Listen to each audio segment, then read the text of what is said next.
신문 읽어주는 남자입니다. 청와대의 경제보좌관의 발언이 공분을 쌓고 있습니다. 할 일 없는 50대, 60대 등산만 하지 말고 험한 댓글이나 쓰지 말고 동남아로 가라. 이렇게 발언했기 때문입니다. 많은 비판 여론 너나 가라 라는 여론이 있습니다. 동아일보입니다.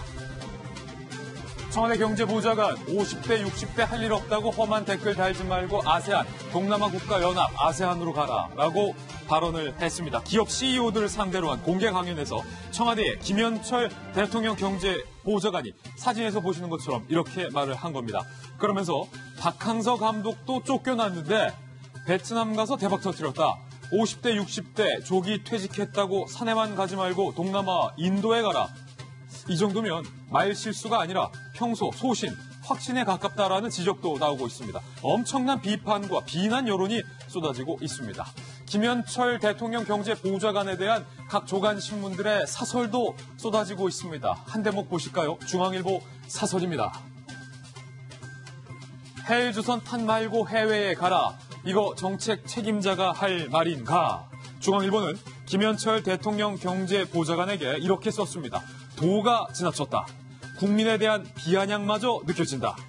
고용난과 불황으로 고통받는 국민의 심정을 헤아리지 못하는 말폭력이다.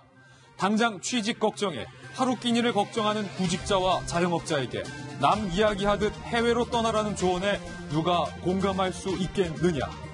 이렇게 썼습니다. 잠시 후 김현철 대통령 경제보좌관에 대한 이야기 상세하게 나눠보겠습니다. 다음 신문입니다. 이번엔 조선일보입니다.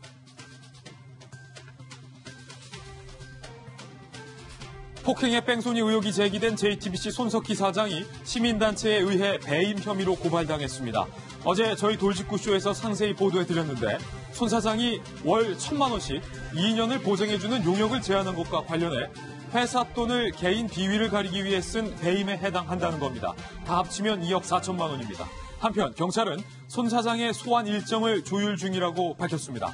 잠시 후 오늘의 핫플에서 이 이야기도 다뤄보겠습니다. 다음 신문입니다. 이번엔 한겨레 신문입니다. 중국발 미세먼지가 없다면 과연 어떻게 될까? 늘 궁금하던 궁금증이었죠. 인천에 공기의 좋음 상태가 50% 늘어나는 것으로 조사됐습니다. 우리 행안부가 4년치 빅데이터로 분석한 결과입니다.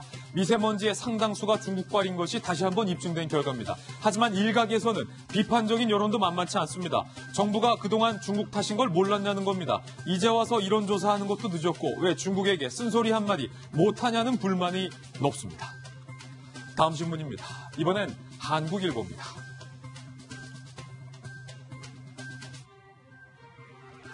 황교안 전 총리가 오늘 전당대회 출마 기자회견을 갖습니다. 잠시 후에 라이브로 전해드립니다. 그런데 비대위에서는 서글픈 현실이라며 작심 비판의 목소리가 나오고 있습니다. 일각에선 최순실과 황교안 전 총리가 연관이 있는 것 아니냐라는 의혹도 제기됐습니다. 민주당에선 황교안 나오면 땡큐, 황나땡이라는 신종어까지 나왔습니다. 화제의 인물임은 분명합니다. 잠시 후에 이야기 나눠보겠습니다. 다음 신문입니다. 이번엔 경향신문입니다.